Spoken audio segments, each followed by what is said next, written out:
সকলোকে নমস্কাৰ জ্ঞাপন কৰিছোঁ।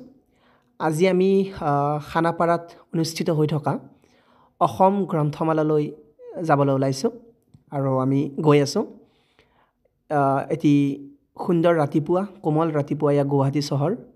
গুৱাহাটীৰ ৰাতিপুৱাৰ সৌন্দৰ্য আৰু এখন ট্ৰেইন গৈ আছে, আপোনালোকে দেখিছে। এটা সুন্দৰ সময় আৰু এয়া আমি গ্ৰন্থমেলাত উপস্থিত হৈছোঁ। অসম গ্ৰন্থমেলা এটা সুন্দৰ চাৰিওফালে এটা কিতাপৰ এটা যিটো মানে এটা পোহৰ বুলি ক'ব পাৰি, সেয়া প্ৰস্ফুটিত হৈছে। এই গ্ৰন্থমেলাৰ ভিতৰৰ ফালে আপোনালোকে দেখিছে এনাৰ পাব্লিকেশ্যন এইখন। ইয়াত লিখা আছে ডেজ পাব্লিকেশ্যন। বিভিন্ন ধৰণৰ কিতাপ ইয়াত আছে। অসমৰে নহয়, অসমৰ বাহিৰৰো কিতাপ আহিছে। বিশেষকৈ ইণ্টাৰনেশ্যনেল যিবিলাক কিতাপ, ব্ৰিটিছ বা ইংলিছ যিবিলাক লিখক আছে, ইংৰাজী লিখকবিলাক ডাঙৰ ডাঙৰ, তেওঁলোকৰ কিতাপবিলাক ইয়াত আছে সুন্দৰভাৱে। আমি কিনিবলৈ চেষ্টা কৰিলোঁ। এয়া আপোনালোকে দেখিছে ইমান সুন্দৰকৈ ইয়াত ৰখা হৈছে কিতাপ। চাৰিওফালে কিতাপ আৰু কিতাপ, সেইকাৰণে এক গ্ৰন্থমেলা। আপোনালোকে গমেই পাইছে যে আমি গ্ৰন্থমেলাত গৈছিলোঁ, অসম গ্ৰন্থমেলা। অসম গ্ৰন্থমেলা এইবাৰ চানমাৰীত নহৈ খানাপাৰাত প্ৰথমবাৰৰ বাবে হৈছে। খানাপাৰাত হোৱাৰ পিছতো মানুহৰ সমাগম কম হোৱা নাই। আমি গৈ তাৰ মানুহৰ লগত যিটো কথা পাতিলোঁ, বহুত মানুহ হৈছে। আমি যেতিয়া গৈছিলোঁ সেইটো ৰাতিপুৱাৰ সময় আছিল, সেইকাৰণে মানুহৰ সংখ্যা কম আছিল। সেইকাৰণে কৈছে যে গধূলি সময়ত মানুহ খুব বেছি হয়, মানে 2-3 বজাৰ পিছত মানুহ বেছিকৈ আহে। যি নহওক, মই সেইবিলাক ক'ব বিচৰা নাই। মই গ্ৰন্থমেলালৈ গ'লোঁ আৰু কি কিতাপ আনিলোঁ সেইটো কথা আপোনালোকৰ লগত ক'ব বিচাৰিছোঁ। কাৰণ নতুন বৰ্ষ আহিছে, নতুন মানুহে সংকল্প লৈছে, মানুহে অধ্যয়ন কৰিব বিচাৰে নতুন বছৰত নতুন কিতাপ। আমিও সেইটো আশা লৈ গৈছিলোঁ যে এই বছৰত নতুন নতুন কি আহিছে, কিতাপ আহিছে, কোনজন নতুন লেখকে নতুন সৃষ্টি কৰিছে, সেই কথাবিলাক আমি চাবলৈ গৈ মোৰ ভাল লগা কিতাপখিনি মই কি কিনিলোঁ আপোনালোকক জনাব বিচাৰিছোঁ। প্ৰথমখন কিতাপ হৈছে, মই প্ৰায় গোটেই মিলি 9খন কিতাপ কিনিছোঁ। 9খনৰ ভিতৰত মই আপোনালোকক প্ৰথমখন কিতাপ হৈছে এইখন হজৰত মুহাম্মদ সাল্লাল্লাহু আলাইহি ওয়াসাল্লামৰ জীৱনী। এইখন হজৰত মুহাম্মদ সাল্লাল্লাহু আলাইহি জীৱনী কিনিছোঁ। মই আগতে পঢ়িছোঁ হজৰত মুহাম্মদ সাল্লাল্লাহু আলাইহি ওয়াসাল্লামৰ জীৱনী 2-3খন পঢ়িছোঁ। তাৰপিছত আৰু এখন আজি মই দেখা পালোঁ। মই ভাবিলোঁ বিস্তাৰিতভাৱে হয়তো প্ৰফেট মুহাম্মদ সাল্লাল্লাহু আলাইহি ওয়াসাল্লামৰ জীৱন ধাৰাখিনিক আকৌ ইয়াত হয়তো সন্নিৱিষ্ট কৰিছে অলপ বহলভাৱে আৰু সূক্ষ্মভাৱে। সেইকাৰণে আনিলোঁ এইখন কিতাপ। লিখক হৈছে হজৰত মিৰ্জা বছিৰুদ্দিন মোহাম্মদ মাহমুদ আহমদ চাহাব। তেখেতে এইখন কিতাপ লিখিছে। পঢ়া নাই, পঢ়াৰ পিছত ফিডবেকটো আপোনালোকক ক'ব পাৰিম। এতিয়া সদ্যহতে মই কৈছোঁ যে এইখন কিনিলোঁ। দ্বিতীয়খন কিতাপ, সেইখনো ইছলামৰ ওপৰতে, the new world order of Islam বুলি এইখন কিতাপ। এইখনৰ চেম তেখেতে এইখন কিতাপ লিখিছে। এইখন ইংৰাজী কিতাপ, কিন্তু এইখন ইংৰাজীত আছে, সেইখন অসমীয়াত আছে। মই আকৌ কৈছোঁ যে the new world order of Islam এইখন কিতাপ। তাৰপিছত যদি মই কওঁ, তেতিয়াহ'লে এজন লিখকৰ 2খন কিতাপ, বিশেষকৈ ছাত্ৰ সমাজৰ কাৰণে, যিখিনি ক্লাছ 9ৰ পৰা 12লৈকে আছে, তেওঁলোকৰ কাৰণে খুব ভাল লগা এজন লিখক হৈছে ডেল কাৰ্নেগী।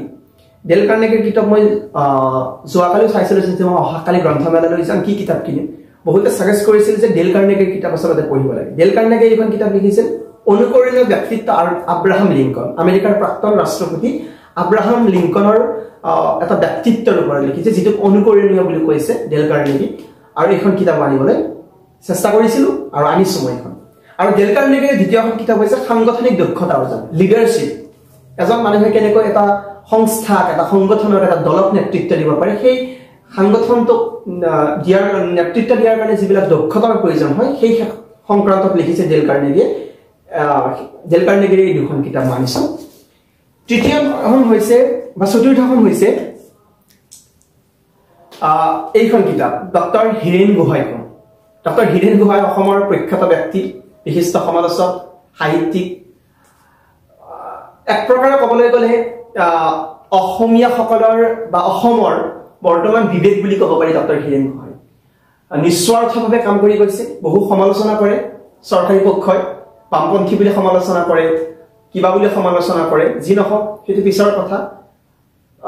খুব শিক্ষিত ব্যক্তি আৰু অসমৰ বিবেক ডক্টৰ হীৰেণ গোহাঁই। কিন্তু ডক্টৰ হীৰেণ গোহাঁইক মই সেইখিনি জানো, তাতকৈ বেছি জানিবলৈ এইখন কিতাপ আনিছে ডক্টৰ হীৰেণ গোহাঁই কোন। আকৌ বিস্তাৰিতভাৱে জনোৱা হওক ডক্টৰ হীৰেণ গোহাঁই কোন, অসমৰ সেই সুদক্ষ ব্যক্তিজন কোন। সেইকাৰণে এইখন কিতাপ আনিলোঁ। তাৰপিছত এখন খুব পপুলাৰ কিতাপ, আপোনালোকে নাম শুনিছে কিজানি, এন ফ্ৰাংকৰ ডায়েৰী। এন ফ্ৰাংকৰ ডায়েৰী সেইখিনি সময়ত যুদ্ধ হৈছিল আৰু এই ছোৱালীজনীয়ে সেই যুদ্ধৰ পৰিঘটনাবিলাক নিজৰ ডায়েৰীত লিখিছিল আৰু সেই ডায়েৰীখন এটা সময়ত দস্তাবেজ হিচাপে ইতিহাস হিচাপে এটা জাতিৰ এটা সময়ৰ সেয়া স্বাক্ষৰিত হৈছিল আৰু তাৰ পিছতে এইখন কিতাপলৈ পৰ্যবেক্ষিত হৈছিল এন ফ্ৰাংকৰ ডায়েৰী এইখনৰ লিখক হৈছে মধুৰিমা বৰুৱা লিখক নহয় অনুবাদক এন ফ্ৰাংক ইয়াৰ মূল লেখিকা অনুবাদ কৰিছে অসমীয়াত মধুৰিমা বৰুৱা এইখন কিতাপ আনিব তাৰ পিছত এইখন কিতাপ আচলতে মই এই যে আপোনালোকক দেখুৱালো ইছলামিক কিতাপ সেই দুইখন কিনোতে এইখন কিতাপ ফ্ৰী হিচাপত দিছি মই এই কিতাপখন ৱৰ্ল্ড ক্ৰাইচিছ পিচ মেইনলি শান্তিৰ ওপৰত এইখন কথা আছে কেনেধৰণে শান্তি এইটো একৰ্ডিং টু হয়তো ইছলাম হ'ব কাৰণ এইখনো সেইজন ব্যক্তিয়ে লিখিছে মিৰ্জা মছৰুৰ আহমেদ এইজন ব্যক্তি তেখেতে এইখন কিতাপ লিখিছে এইখনো মই তেওঁলোকে মোক দিলে উপহাৰ হিচাপে এইখন আনিম মই শেষত আপোনালোকক কম যে মই এখন খুব প্ৰাসংগিক কিতাপ এতিয়া চলি থকা আৰু গ্ৰন্থমেলাত খুব বেছিকৈ মানে চলা আৰু বৰ্তমান অসমৰ সংবাদ মাধ্যমত বেছিকৈ চৰ্চিত এখন কিতাপ সেইখন কিতাপ মই শেষৰ ফালে আপোনালোকক কৈ আছো কি তাৰপিছত মই আনিলো চক্ৰৱৰ্তী ৰাজগোপালচাৰীৰ কথা মহাভাৰত এইখন কিতাপ মহাভাৰতৰ কথাবিলাক ইয়াত আছে মই ভাবিলো মহাভাৰতৰ সেই কথাবিলাক অলপ সূক্ষ্মভাৱে জানিবলৈ চেষ্টা কৰোঁ মেইন কিতাপখন আছে চক্ৰৱৰ্তী ৰাজগোপালচাৰীৰ আৰু অসমীয়ালৈ অনুবাদ কৰিছে প্ৰদীপ শইকীয়া অনুবাদক প্ৰদীপ শইকীয়া নিশ্চিতভাৱে ভাল লাগিব কিতাপখন পঢ়ি আৰু মই ক'লো যে যিখন কিতাপ বৰ্তমান চৰ্চিত হৈ আছে অসমত খুব বেছি চৰ্চিত হৈ আছে সকলোতকৈ বেছি অসমীয়া কিতাপ বিক্ৰী হৈছে এমাজনত সেই কথাটো আপোনালোকে জানে আৰু গ্ৰন্থমেলাটো চৰ্চা হৈছে সংবাদ জগতত চৰ্চা হৈছে সেইখন কিতাপ হৈছে প্ৰতিদিন টাইমৰ মুখ্য সম্পাদক নিতুমণি শইকীয়াৰ এইখন তেখেতে সংকলন আৰু সম্পাদনা কৰিছে এইখন বিজেপিক কিয় ভোট নিদিব ইয়াত তেওঁ লিখিছে ইয়াত আচলতে তেওঁ বিজেপিক কিয় ভোট নিদিব লাগে এই কথাখিনি তেওঁ বিজেপিক ভোট দিব নালাগে বুলি লিখা নাই 2016 চনত এটা বৈঠক বিতৰ্ক হৈছিল এছাম মানে বুদ্ধিজীৱীয়ে বিজেপিক ভোট দিব নালাগে বুলি কৈছিল 2016 প্ৰথম তাৰ অন্যতম আছিল ডক্টৰ হীৰেণ গোহাঁই নেতৃত্বত এটা বুদ্ধিজীৱী দলে কৈছিল যে বিজেপিক ভোট দিব নালাগে কেতিয়াও দিব নালাগে তাৰ বিকল্প চিন্তা কৰক কিন্তু এই নিতুমণি শইকীয়াহঁতে আকৌ এটা টিমত আছিল তেওঁলোকে বিজেপিৰ পক্ষত আছিল যে বিজেপিক এইবাৰ আনিব লাগে কংগ্ৰেছক এইবাৰ মানে উটুৱাই দিব লাগে ব্ৰহ্মপুত্ৰত নিতুমণি শইকীয়া তাৰ নেতৃত্ব লৈছিল বুলি ক'লে ভুল নহ'ব কিন্তু সেই নিতুমণি শইকীয়া এতিয়া লিখিছে যে বিজেপিক কিয় ভোট নিদিব এনেধৰণে সেই বৌদ্ধিক বিতৰ্কখিনি খুব সুন্দৰভাৱে ইয়াত সন্নিৱিষ্ট কৰিবলৈ তেওঁ চেষ্টা কৰিছে আৰু এইখিনি আজি কিতাপ কিনিলো ভাল লাগিল সময় পালে আপোনালোকক অহা 7 তাৰিখলৈকে আছে অসম গ্ৰন্থমেলা আপোনালোকে যাব পাৰে আজিৰ ভিডিঅ'টো ইমানতে সমাপ্ত কৰিছো ধন্যবাদ